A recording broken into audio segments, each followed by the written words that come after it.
up, rock stars? It's Rox coming to you today with the review for Love and Hip Hop Atlanta Season 9. I think this is episode 6. So let's get to it, shall we? All right, you guys, let's start with the shenanigans out in Pigeon Forge. So remember, they're going on a girls' trip that Rashida got together. However, Rashida didn't go because D-Lo Jr. got into some trouble. So while they're on the bus, they're all discussing the fact that Bambi might be pregnant and that they need to stop and get a pregnancy test for Bambi to take.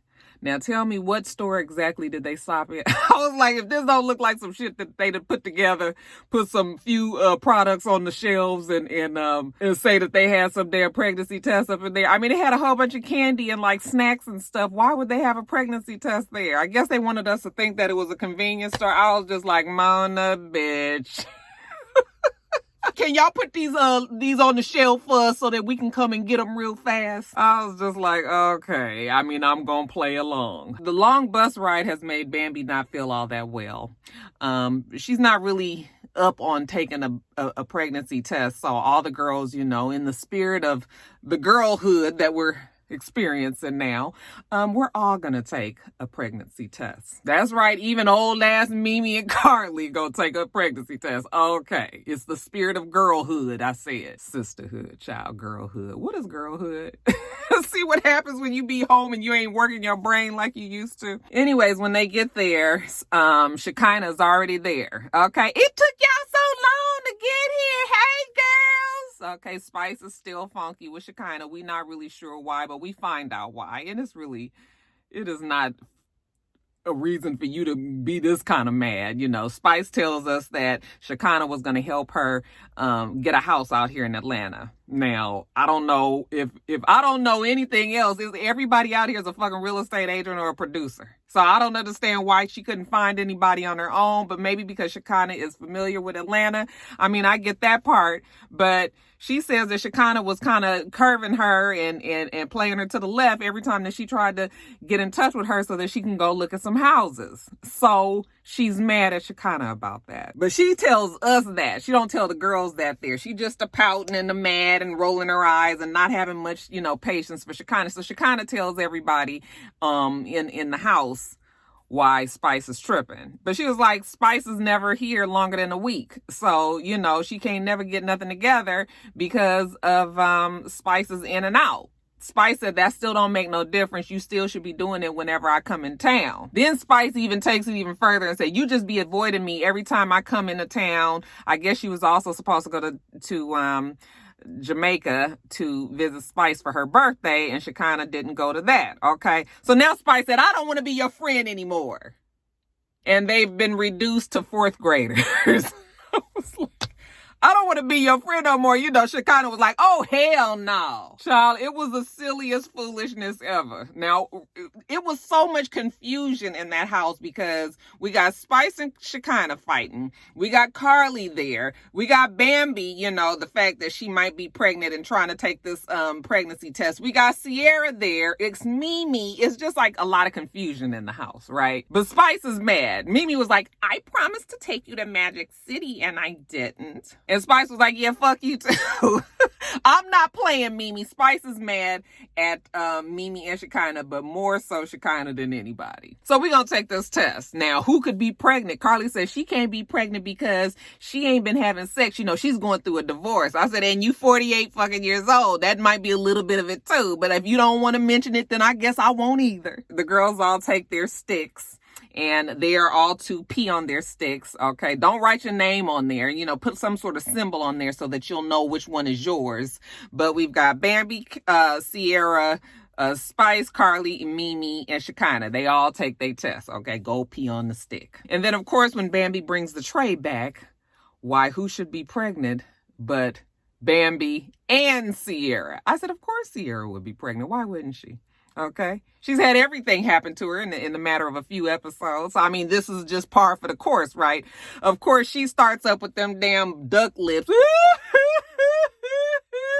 really was like a comedy show. I was just like, are they really trying to,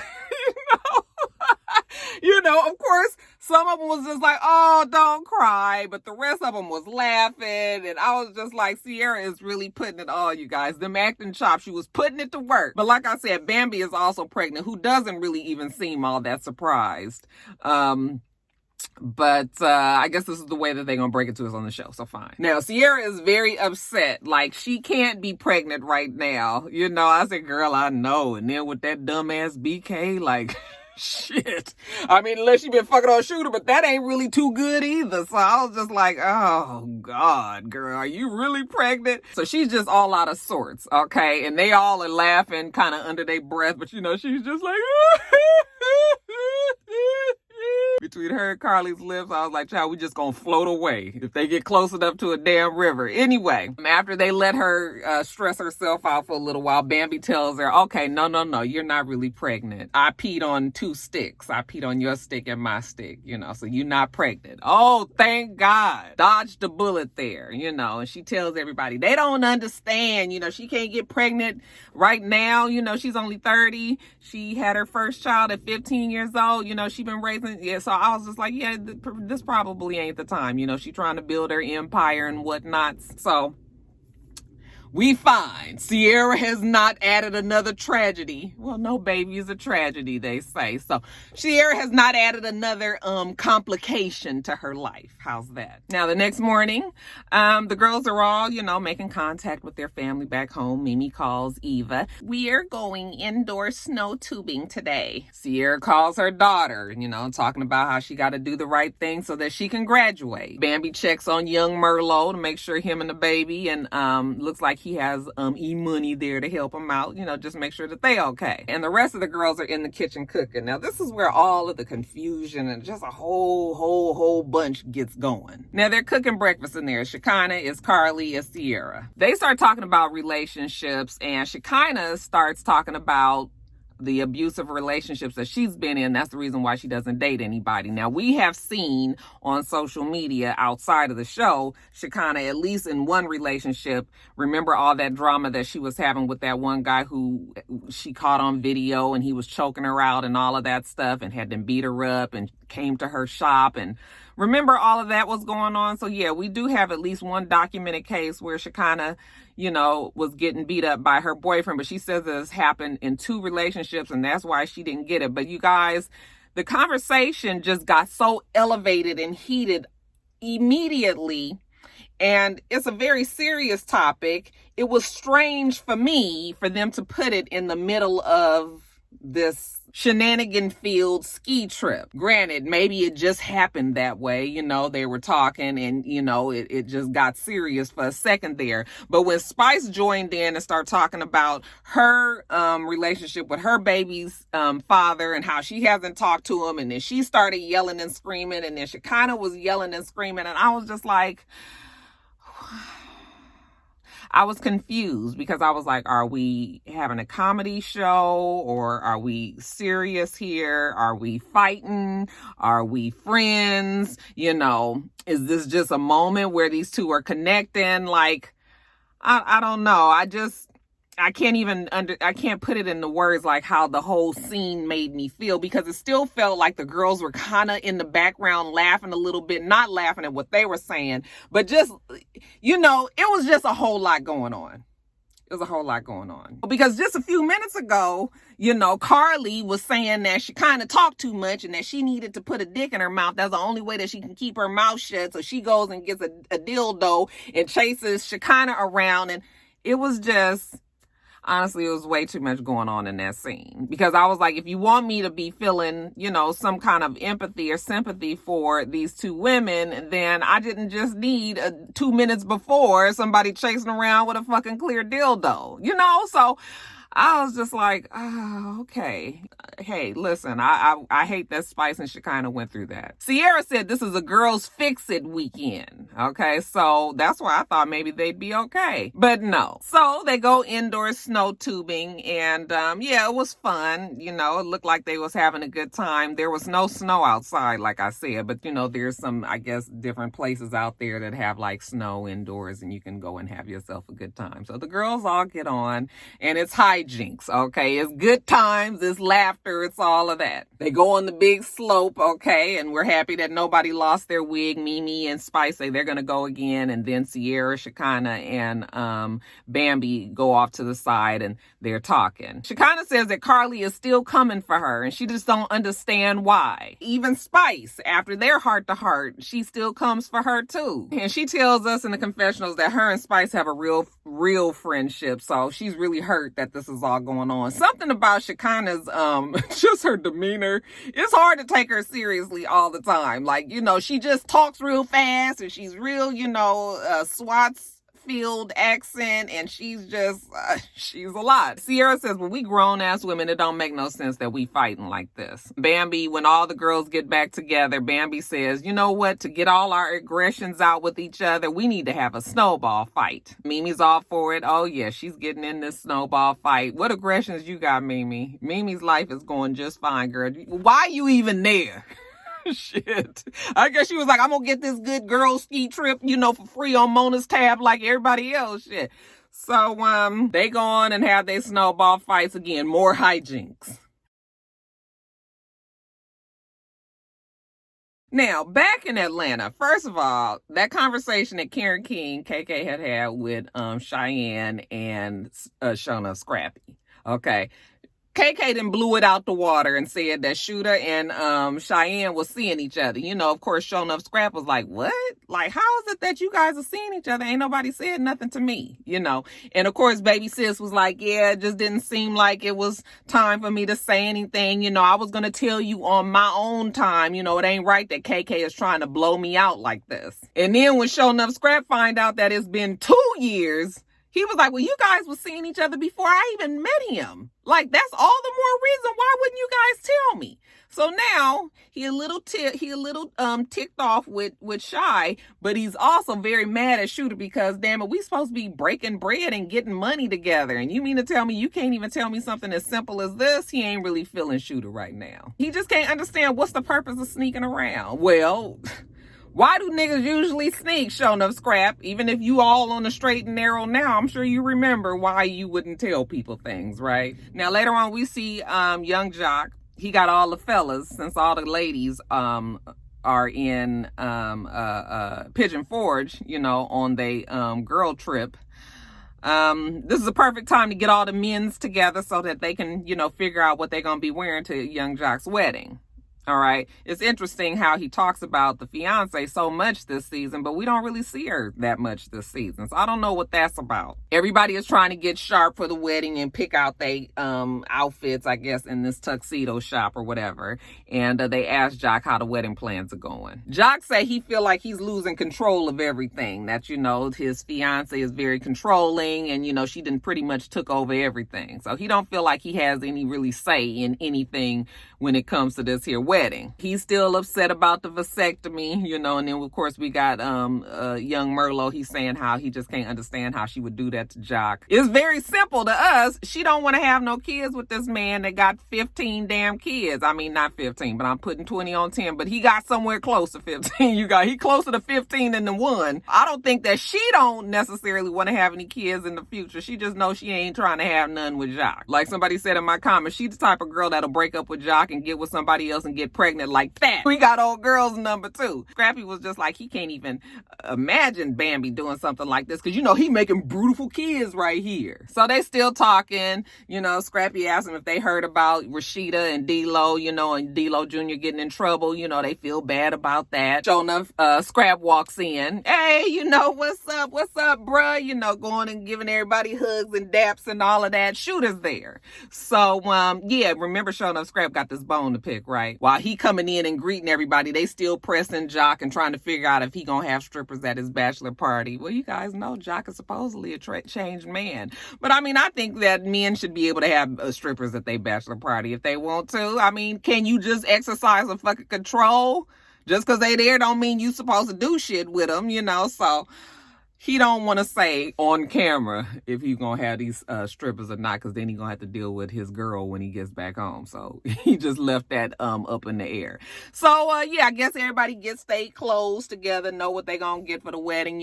Thanks everybody for coming, blah blah blah blah, see you later and all that. And sure enough, Scrap was like, hey Shooter, can I talk to you for a second? Shooter said sure. Sure enough, Scrap was like, so it ain't really nothing that you need to tell me? Shooter was like, well, what you getting at? Then he gonna tell us, oh yeah, Shy has been calling him, blowing up his phone. Okay, he ain't got around to answering it. Get that.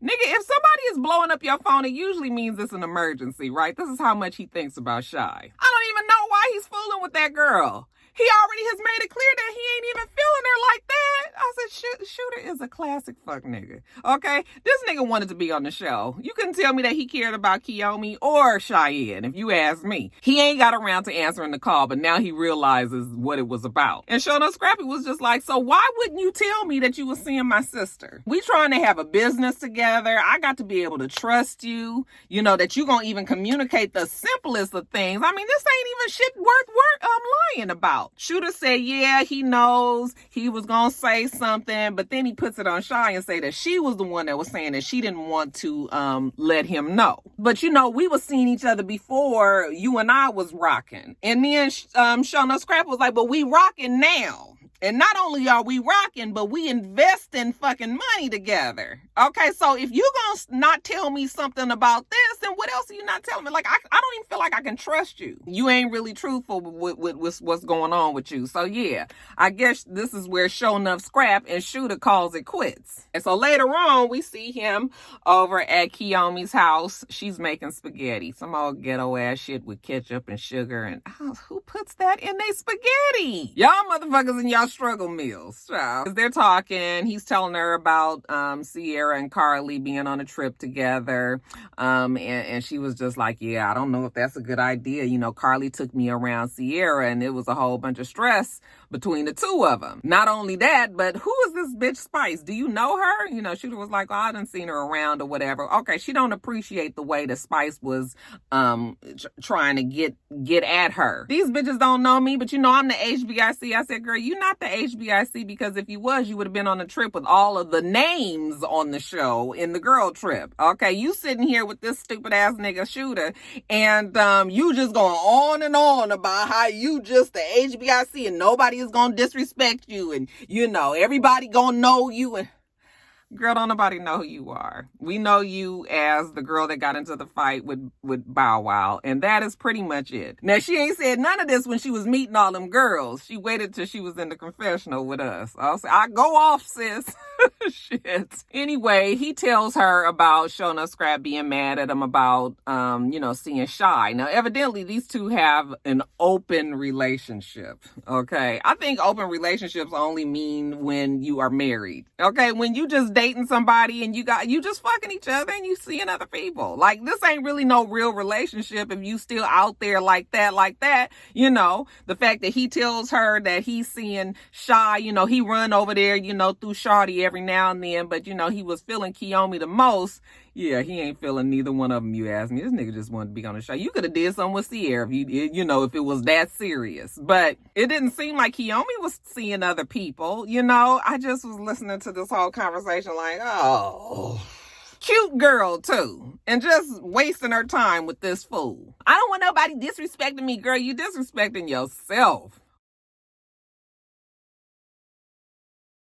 We see Jock. He is at some restaurant, and he tells us that he's gonna have a game night for his friends. Okay, now everybody is up in damn Pigeon Forge, so I guess he was talking. I thought maybe he was just talking about the men's, but he's there with his homegirl. What was her name?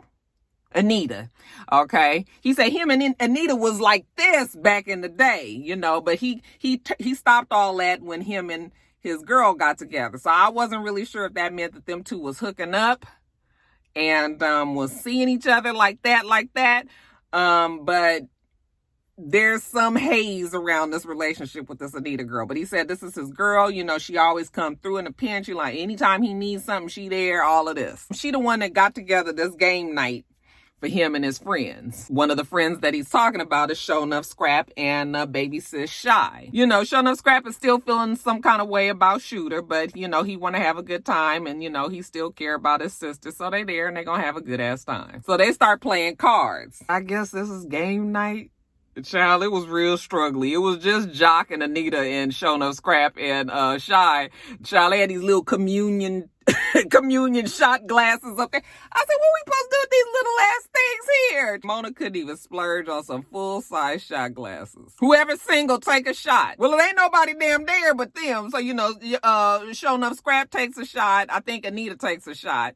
And they was like, oh, you're not taking no shot, Shy? No, because she got a man Shooter. Okay, he everybody else's man too, but that's neither here nor there right now. Who you seeing? Oh, she said she don't think she needs to say that right now. While they doing that, in walks Safari and Erica. Okay, straight. Them two better get their money. Okay, then left New York and brought it right on down to Atlanta. And it was very awkward seeing them. Erica seemed like she was kind of out of her element. Like, I don't know none of these people. I'm supposed to be doing a scene. Like, you know, she wasn't even really connecting like, you know, Show Enough Scrap was. But whatever, they was there. I mean, not Show Enough Scrap.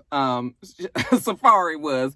But whatever, they're there. Now, Show Enough Scrap is asking Shy, when is her boyfriend gonna get there? You know, she was just like, what are you talking about, my boyfriend? Well, he's not, you know. I guess she didn't even know that he was coming. But sure enough, here he come. Him and Kiyomi, they dressed alike. They got their white on, okay? And they come in there like, hey, we here. Now, Shy, she turned around and looked, and she was just like, what the fuck? Like, what they doing here? Who is she? I was like, girl, you about to make an ass of yourself on this show, girl. They do it to the best of you. Don't even go there with what you about to do. So they walk up to the table. Shooter don't give a damn about nothing that's going on there. You know, I was like, ooh, Show Enough Scrap. This, if there was ever a time that you need to beat somebody's ass, okay, this would be it. You know, just the nerve of Shooter to do something like that. But then I guess Show Enough was saying that maybe his sister needed to learn the hard way. So she want to talk to Shooter. Okay, Kiyomi is there like, hey, girl, you know, why you fighting? You too pretty to be fighting. She all extra friendly with Show Enough. Hey, what's up, Show Enough Scrap? Nice to meet you. I was just like, damn, right in this girl's face. Now, you can tell Shy ain't really the fighter like that because it seemed like if she was, she'd have got it popping right away, and she didn't. So we had to get the build up. She says, you gonna come in here with my man in these matching outfits? I said, well, girl, does that mean he's your man? If they didn't coordinated they clothes? Clearly, he ain't yours. Now, Safari and Erica's kind of over on the sidelines just watching like, oh, Lord. You know how Safari can give us all of those faces. Erica just watching the mess. Well, Shy was just like, I need to just talk to you. Can I just talk to you for a second? Can you come over here and talk to me for a second? No, nobody is coming over nowhere. And nobody is talking to you for a second because you need to leave that stupid ass boy alone. And she gets frustrated because Kiyomi is paying her dust and not even taking her seriously and thinking the whole thing is funny. And then when Shy kicks at her, of course, the crazy 88s kind of come on in and, you know, it's all kind of pandemonium and it stops. But Safari's face was classic. He was like, Shy, like I said, leave Shooter's ass alone. All right, you guys, that is it. Can you tell I tried to put on a little makeup? I didn't put no foundation on, but I was trying to put a little blush, a little rouge, like my mom say. A little rouge and liner on there so I just wouldn't look so tired. Okay, child, I guess we gonna be getting back to our regular out here in Georgia anyway because, you know, we supposedly opening the state back up. Okay, and we gonna see what type of disaster that is. I know that I won't be going back to work you know, for at least a couple of weeks to see if this shit spikes again. It's a bad idea to me, but we'll talk more about it, I guess, in top of the blogs. I'm gonna get on up off of here. Okay, make sure that you rate, comment, and subscribe to the channel. I'm itsrox. The channel is for itsrox. Everything else I do will be in the bottom bar. All right. So I hope that you have a wonderful, wonderful rest of your day, and I plan on doing the same. Till next time, rock stars. Bye.